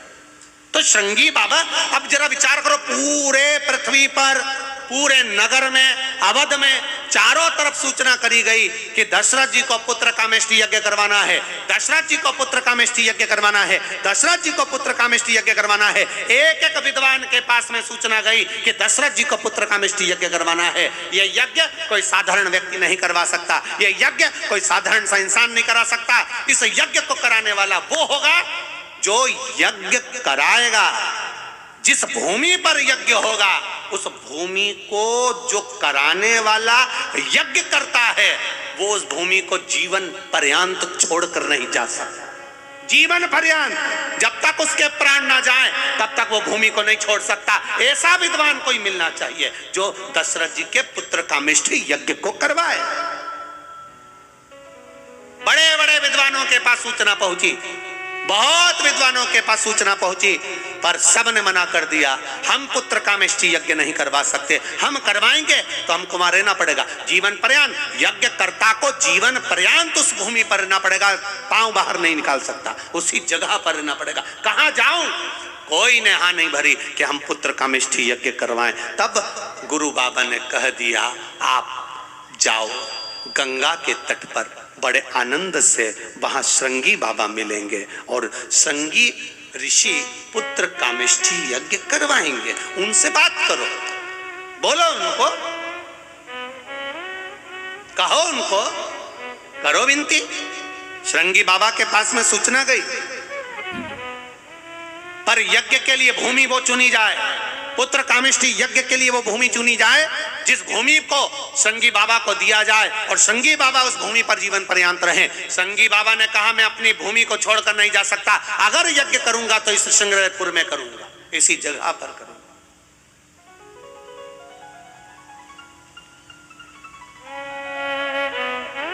जहां अयोध्या की आखिरी सीमा है, अवध की आखिरी सीमा, अवध की आखिरी सीमा, उस अवध की आखिरी सीमा जहां है, वहां पर बैठकर श्रृंगी बाबा पुत्र कामेष्टि यज्ञ करवाते हैं। तो दशरथ जी ने श्रृंगी बाबा से प्रश्न कर लिया, गुरुदेव मैंने इस यज्ञ के बारे में सुना है, जो यज्ञ कराएगा वो यहीं पर रह जाएगा, यज्ञ कर्ता को यहां रहना पड़ेगा, बाहर नहीं निकल सकता, एक पांव बाहर नहीं कर सकता। जितनी भूमि पर यज्ञ होगा वो भूमि उसकी हो जाएगी और वहीं उसको रहना पड़ेगा, उसी जगह पर। पहले ये नियम था सनातन धर्म में, आजकल तो वो नियम समाप्त हो गया। पहले जिस भूमि पर यज्ञ होता था वो भूमि यज्ञकर्ता की हो जाती थी, पहले ऐसा नियम था। उस भूमि पर जहां यज्ञ हो रहा है वो भूमि उसकी। अब वो नियम चला गया, समाप्त। ऋषि श्रृंगी बाबा ने कहा, अगर मेरे यज्ञ करवाने से, अगर मेरे यज्ञ करवाने से वैकुंठ अधिपति नारायण पृथ्वी पर आ जाए तो इससे बढ़कर खुशी क्या होगी मेरे लिए, इससे बढ़कर आनंद क्या होगा। अगर ये शिव महापुराण की कथा सुनकर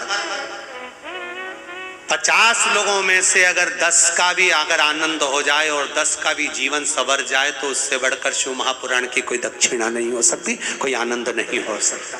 संवर जाए अगर इन संतों के आने से, इन साधुओं के आने से, गुरुजनों के आने से, अगर इनके दर्शन से, इनके प्रवचन से, इनके शब्द से 5 भी अगर संवर जाएं तो उससे बढ़कर कोई सुख नहीं हो सकता, उससे बढ़कर कोई आनंद नहीं हो सकता। करो भजन, करो भक्ति, करो स्मरण। दूसरा प्रश्न फिर दशरथ जी ने करा श्रृंगी बाबा से, गुरुदेव आप यज्ञ करा रहे हो, आप यज्ञ करता हो, इस यज्ञ को करने में कितना समय लग जाएगा, इस यज्ञ का समय कितना है? तब गुरुजी ने कहा, श्रृंगी बाबा बोले, जब भक्ति करने बैठो, भजन करने बैठो, स्मरण करने बैठो, कीर्तन करने बैठो या दान करने के लिए बैठो, तब समय मत देखो, घड़ी मत देखो और कीमत मत देखो कि दान की गई वस्तु कितने की थी, उसकी कीमत का नहीं देखो, घड़ी नहीं देखना, समय नहीं देखना। भगवान के भजन करने का समय नहीं देखा जाता, माला जपने का समय नहीं देखा जाता, ठाकुर जी के श्रृंगार का समय नहीं देखा जाता, भगवान के दर्शन का समय नहीं देखा जाता, कथा श्रवण करने का समय नहीं देखा जाता, संत सदगुरु की शरणागति में जाने का समय नहीं देखा जाता। क्यों? इनके लिए समय की सीमा क्यों नहीं होती? क्योंकि मौत का भी कोई समय नहीं होता कि किस समय पर मृत्यु आएगी। अगर आपने घड़ी देख ली कथा सुनने के समय पर, आपने घड़ी देख ली दान करते समय पर, आपने घड़ी देख ली मंदिर जाते समय पर, आपने घड़ी देख ली दर्शन करते समय पर, तो मृत्यु के समय पर भी आप क्या घड़ी देखोगे? नहीं, अभी 8:45 बजा है, नहीं मरूंगी, चाहे कुछ भी हो जाए, घड़ी नहीं हो।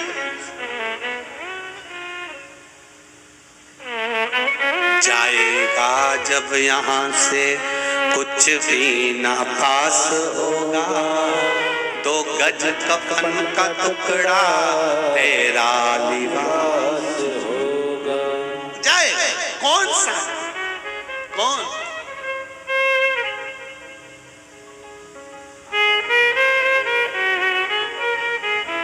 महाराज सब मतलब के यार हमने देख लिया, झूठा है संसार हमने देख लिया, देख लिया संसार हमने देख लिया, झूठे नाते झूठे रिश्ते, झूठे नाते झूठे रिश्ते, झूठे नाते झूठे रिश्ते, झूठे नाते झूठे रिश्ते, झूठा है संसार हमने देख लिया, झूठा है संसार हमने देख लिया, सब मतलब के यार हमने देख लिया। बस एक है, वो मेरे परमात्मा की शरणागति, केवल एक।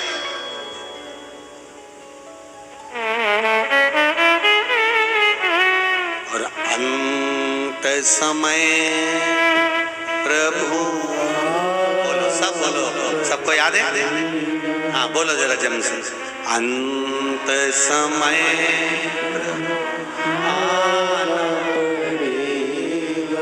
वचन दिया तो निभाना पड़ेगा, आए ना आए प्रभु कुटुंब कबीला, अंत समय प्रभु आना पड़ेगा, वचन दिया तो निभाना पड़ेगा।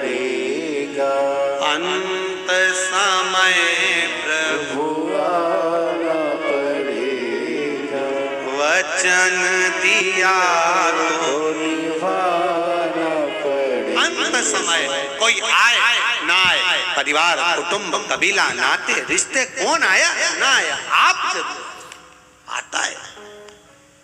वैकुंठ में रहने वाला वैकुंठ में रहता है, ब्रह्मलोक में रहने वाला ब्रह्मलोक में रहता है, इंद्रलोक में रहने वाला इंद्रलोक में रहता है, और मेरा देव अधिदेव महादेव मृत्यु लोक में रहता है। इसलिए तुरंत आता है, तुरंत, क्षण भर की देरी नहीं करता,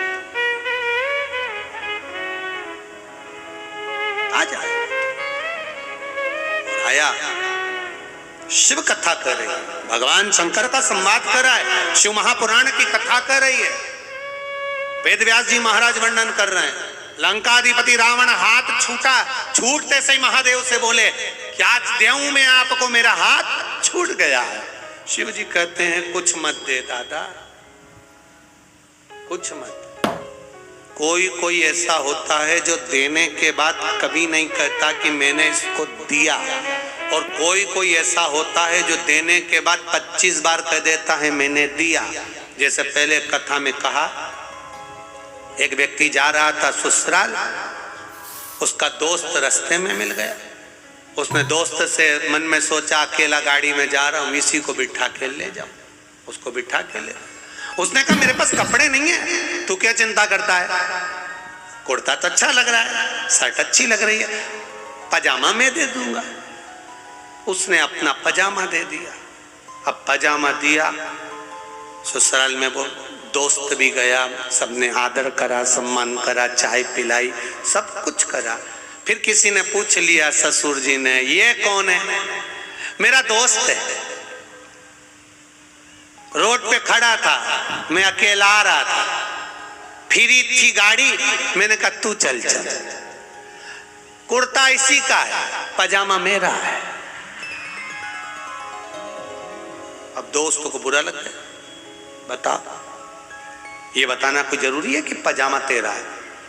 इसने तुरंत कोनी मार के कहा अक्ल नहीं तेरे में, पजामा तेरा है, इसलिए नहीं आ रहा था तेरे साथ में, तुझे बहुत अहंकार है ना, तू बार बार अपनी चीज बताता रहता, इसलिए नहीं आ रहा था। अब नहीं बताऊंगा, कसम से अब नहीं बोल लूंगा। इतने में इसके जमाई साहब के मामा जी ने कहा आप हमारे यहाँ शाम को भोजन करने आना। माँ चले गए, माँ भोजन करने गए तो मामा जी ने पूछ लिया जमाई साहब ये कौन है? मेरा दोस्त है, अकेला आ रहा था गाड़ी में तो इनको बिठा लाया। कुर्ता भी इनका है, पजामा भी इनका है। अब तो उसको और तेज मिर्ची लगी, अब और क्रोध में आ गया। इसने फिर कोनी मार के कहा अकल नहीं इधर में। मामा जी ने पूछ लिया मतलब कुर्ता भी इनका है, पजामा भी इनका है, मतलब इतने में उसने कहा कुछ नहीं, कुर्ता इन्हीं का था, पजामा मेरा। अब इसको फिर गुस्सा आ गया। इसने कहा तुझे ये बताना जरूरी था कि कुर्ता भी मेरा, पजामा भी मेरा? अब आगे से बोला है तो सोच लेना, मैं तो जा रहा। नहीं अभी मत जा, अपन चल। इतने में मौसी आ गई। मौसी ने कहा जमाई साहब कल सवेरे का भोजन हमारे यहाँ, ठीक है। जमाई भोजन करने का है, इसी को भी ले गए। इतने में मौसी जी ने पूछ लिया ये कौन? अकेला आ रहा था, गाड़ी खाली थी, दोस्त है, रोड पे खड़ा था, मैंने कहा चल, बिठा कर लिया आया। पजामे का कोई जिक्र नहीं करूंगा। अब इसको फिर गुस्सा आ गया। अब इसने बाहर निकल के इसको पकड़कर पजामा उतार के दे दिया, ले तू तेरा पजामा तू इधर ले। जब देखो जब पजामा पजामा पजामा होता है। कई लोग एक डब्बा तेल देते हैं, कितना तेल? एक डब्बा घी दिया, एक डब्बा तेल का दिया, और 50 बार कहते हैं बूंदी मैंने बनवाई है, बूंदी मैंने बनवाई है, बूंदी मैंने बनवाई है। जब तक वो बूंदी पूरी खत्म नहीं हो जाए तब तक वो बूंदी बनी रहती है। एक डब्बा घी, एक डब्बा तेल और 1 महीना बूंदी, 1 महीना बूंदी चलती है। हम गए थे राम मंदिर, हमने बूंदी बनवाई थी, 1 डब्बा घी दिया था। अब राम जी महाराज की कृपा, इतने में राम जी के पंडित जी ने कह दिया तुम्हारा डब्बा तुम ही ले जाओ। क्या करे वो पजामे का? कहना जरूरी है क्या? कि पजामा हमारा है, पजामा हमारा है। रावण ने कहा प्रभु मेरा मन कर रहा है आपको कुछ देने का, मेरा हाथ छूट गया, बोलो क्या दूं। देवादिदेव महादेव ने कहा नहीं चाहिए तेरे से दादा, मैं सब समझता हूं, तू एक बार देगा 50 बार कहेगा। कई लोग रहते हैं एक फोन पे काम कर देते हैं पर 50 काम तुमसे करवा लेते हैं। बहुत संभल के रहना, दुनिया वालों से बहुत चतुर है, महाविद्वान, बहुत चतुर। कहा मुझे कुछ नहीं चाहिए, रावण चला गया। अब एक दिन रावण गया और रावण जाने के बाद रावण की विद्वत्ता देखिए, उसका विचार करिएगा जरा रावण की विद्वत्ता का। रावण ने विचार करा कि मैं क्यों ना, जब महादेव ने मेरा हाथ छोड़ दिया तो मैं महादेव को लंका लिया, सोने की लंका में सुखी रहेंगे भगवान। भगवान से कहा मैं तुम्हें सोने की लंका में रखना चाहता हूं, आप चलो मेरे साथ में। भगवान शंकर ने मन में सोचा इसके यहाँ जाना और आफत मोल लेना, नहीं जाऊंगा, चाहे कुछ भी हो जाए इसके यहाँ तो नहीं जाऊंगा। ये भी तप में लीन हो गया, मुझे महादेव को ले जाना है, मुझे देवादिदेव महादेव को ले जाना है, मुझे शंकर जी को ले जाना है, ये भी तप में लीन हो गया। ऐसी तप साधना, ऐसी तप साधना, ऐसी तप साधना लंकाधिपति रावण ने करी, ऐसी तप साधना करी कि महादेव को प्रसन्न होना पड़ा। क्या चाहिए, आपको लंका लेकर जाना है। शंकर भगवान ने अपना शिवलिंग प्रकट करा, लेकर चल, पर सुन ले रावण, जहां तूने भूमि पर रख दिया उठने वाला नहीं। मानना तो वाला है ही नहीं था, दे दिया शिवलिंग। रावण लेकर शिवलिंग को चला, चलते चलते बीच में समय आ गया, रावण को संध्या करना थी। इसने सोचा करूं क्या। रावण ने देखा शिवलिंग, शंकर भगवान ने भेज दिया गणेश जी को, बेटा अपने पिता के थोड़े से काम आ जाओ, जरा जाओ। रावण शिवलिंग को नीचे रखने लगे तो तू गोदी में ले लेना। गणेश जी छोटे से बच्चे का रूप रख कर गए, रावण के पास पहुंच गए। रावण बड़े बेचैन दिख रहे हो, क्या लेकर जा रहे हो। शिवलिंग लेकर जा रहा हूं। क्या करना है, मुझे संध्या करना है।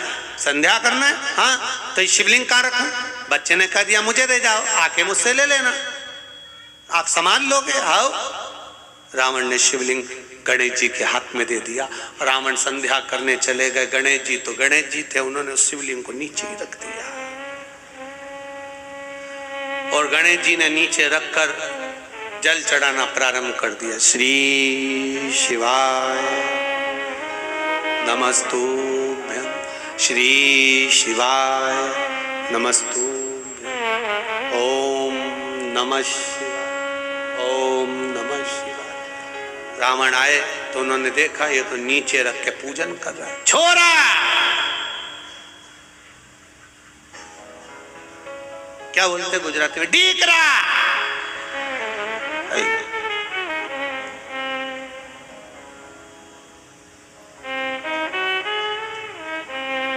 गणेश जी ने पूछ लिया केम छो। अब वो भी पूछे तो पूछा क्या हुआ, क्या है, कैसे हो, क्या हुआ। एक नीचे क्यों रख दिया। रावण क्रोध में लाल। गणेश जी बोले बहुत भारी थे।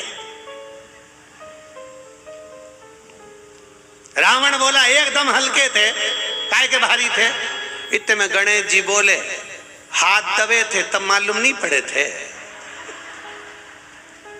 हाथ दबे थे तब हल्के दिख रहे थे कि भारी दिख रहे थे। रावण बोला ये तो अपने पहले का भी जानता है, छोरा कोई हल्का फुल्का नहीं है। रावण ने पूछ लिया तुम्हारे पिताजी का नाम क्या है।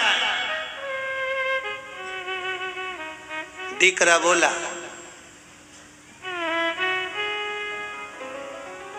सिग्नेचर तुम्हारे हाथ पे करके दिया ऑटोग्राफ। वो मेरे बाप, मेरे पिता जिन्होंने ऑटोग्राफ करके दिए, मेरे पिता हैं। रावण बोला तुम कौन। गणेश जी ने अपना असली स्वरूप दिखाया। जो दिखाया लंकाधिपति रावण को क्रोध आया तो गणेश जी महाराज तो उसी समय पर थोड़े से पीछे सरके और पीछे से सरकते ही गणेश जी के पांव के नीचे से मूसक निकलकर बाहर आ गया, चूहा निकलकर बाहर आया। जैसे ही मूसक निकल कर आया इतने में तुरंत उसी समय पर लंकाधिपति रावण ने पूछा ये कौन है? भगवान गणेश जी महाराज ने कहा ये मूसक है जिसके ऊपर बैठकर मैं घूमता हूं, मैं घूमता हूं। तो रावण ने पूछा तुम कहना क्या चाहते हो? गणेश जी महाराज बोले पिताजी नहीं जा सकते तो क्या हुआ, मैं तैयार हूं लंका जाने के लिए, मुझे ले चलो। पर अकेला नहीं जाऊंगा, ये मूसक भी मेरे साथ जाएगा। रावण बोला तेरे हाथ जोड़ूं, पूरी लंका का सोना कतर कतर के खा जाओगे, नहीं ले जाऊंगा, ले ही नहीं जाऊंगा, मैं नहीं जा सकता। जो शिवलिंग भूमि पर रखा वो बैद्यनाथ बाबा के नाम से विख्यात हो गया। बोल बैद्यनाथ भगवान की हर हर। आवाज नहीं आई, जरा दमदारी से बोला हर हर। बैद्यनाथ जी के रूप में विराजमान हो गया।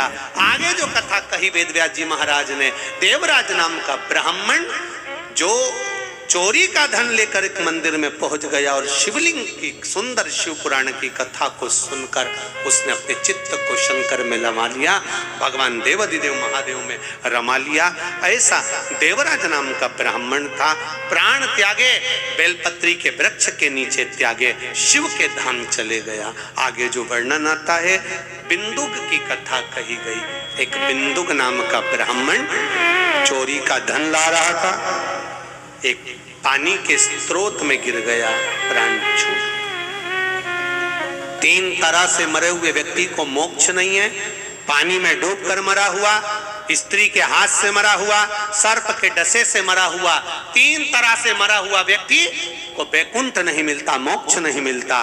तब बिंदुक पानी में डूबकर मरा तो विचार आया कि कैसे इसको मुक्ति मिलेगी। तब उसका अंतिम संस्कार तो हुआ और वो प्रेत योनि में भटकता रहा। क्या करा जाए? चंचुला देवी ने काशी में जाकर शिव महापुराण की कथा को श्रवण किया, मुक्ति हुई, शंकर भगवान के धाम में पहुंची। माता पार्वती जी की सहेली चंचुला देवी बन गई। चंचुला देवी जब सहेली बन गई, मौन रहती थी, चुप रहती थी, विचार करती रहती। पार्वती जी ने पूछा तू चुप क्यों रहती है, मौन क्यों रहती है? कहा मेरे पति को मोक्ष नहीं मिला। तो तेरे पति के मोक्ष नहीं हुआ तो शिव महापुराण की कथा करवा जिससे तेरे पति को मोक्ष मिलेगा। किससे करवाऊं? देव ऋषि नारद के पास पहुंची तो नारद जी ने कहा मुझे श्राप लगा है, मैं एक जगह नहीं रह सकता, तुम रुका जी से जाकर निवेदन करा। तब तुम रुका जी ने कहा कथा तो कह दूंगा, मना नहीं, पर जोड़े से यजमान कौन बैठेगा? चंचुला देवी कहती है मैं बेधव्य, मैं विधवा, मेरा बेधव्यता है, मैं यजमान पद कैसे लूं? जानकर देवाधिदेव महादेव से प्रार्थना करी।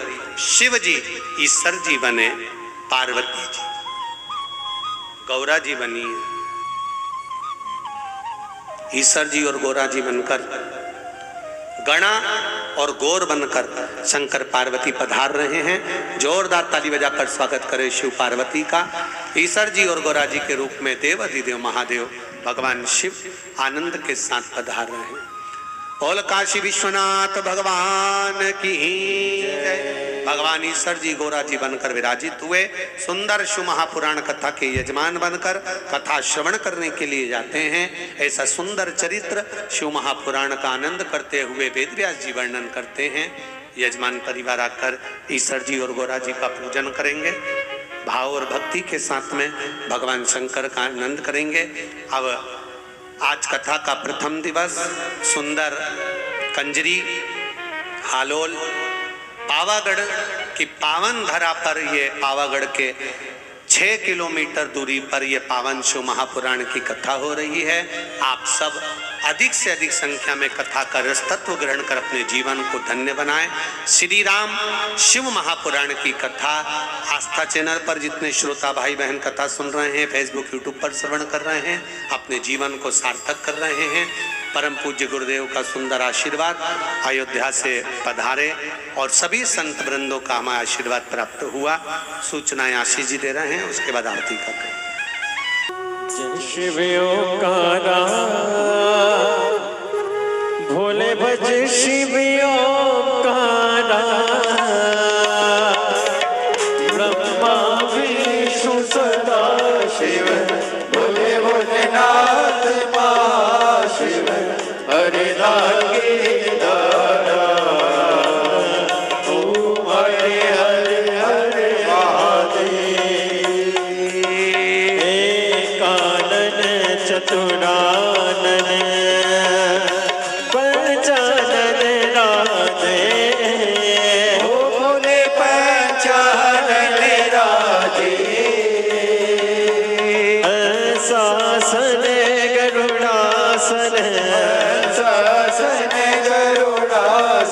बस वाहन साजे ओ हरे हरे हरे महादेव। दो भुज चार चतुर भुज 10 मुझे अति सो है ओ बोले 10 मुझे अति सोहे। तीनों रूप ने रखता बोले जी का रूप ने रखता भुवन जन मोहे ओ हर हर हर महादेव। अक्षमाला वन माला मुनि माला धारे बोले मोटे माला धारी त्रिपुरारी सारे पुरारी पंसारी कर माला धारे ओ हरे हरे हरे महादेव। श्वेतांबर पीतांबर बागांबर अंगे ओ बोले बागांबर अंगे सनकादिक गरुड़ादिक सनकादिक ब्रह्मादिक भूतादिक संगे ओ हरे हरे हरे महादेव। करके मादिक मंडल चक्ति सुले धरता ओ बोले आकृति तुले धरता जग करता जग हरता जग करता जग हरता जग पालन करता ओ हरे हरे हरे महादेव। ब्रह्मा विष्णु सदा शिव जानती अभिवेका ओ बोले जानते अविवेका प्रणय अक्षर के माते ओ अक्षर के माथे ये तीनों एका ओ हरे हरे हरे महादेव। काशी में विश्वनाथ विराजे नंदी ब्रह्मचारी ओ बोले नाते ब्रह्मचारी नित्य उठि दर्शन पावत रुचि रुचि भोग लगावत माती बारी ओ हरे हरे हरे महादेव। त्रिगुणी स्वामी जी की आरती जो कोई नर गावे ओ बोले जो कोई घर गावे कहत शिवानंद स्वामी जपत हरार स्वामी सुख संपत्ति पावे ओ हरे हरे हरे महादेव। जय शिव ओंकारा ओ बोले भज शिव ओंकारा ऊंची पे पार्वती का प्यारा ऊंची पे ऊपर जलधारा ऊंची पे ओढ़े मृग चाला ओ बोले भाग पियन वाला ओ बोले 3 नयन वाला ओ बोले 1 नयन वाला ओ बोले भक्तन प्रतिपाला ओ बोले मैं तो प्यारा। वीडियो पसंद आई हो तो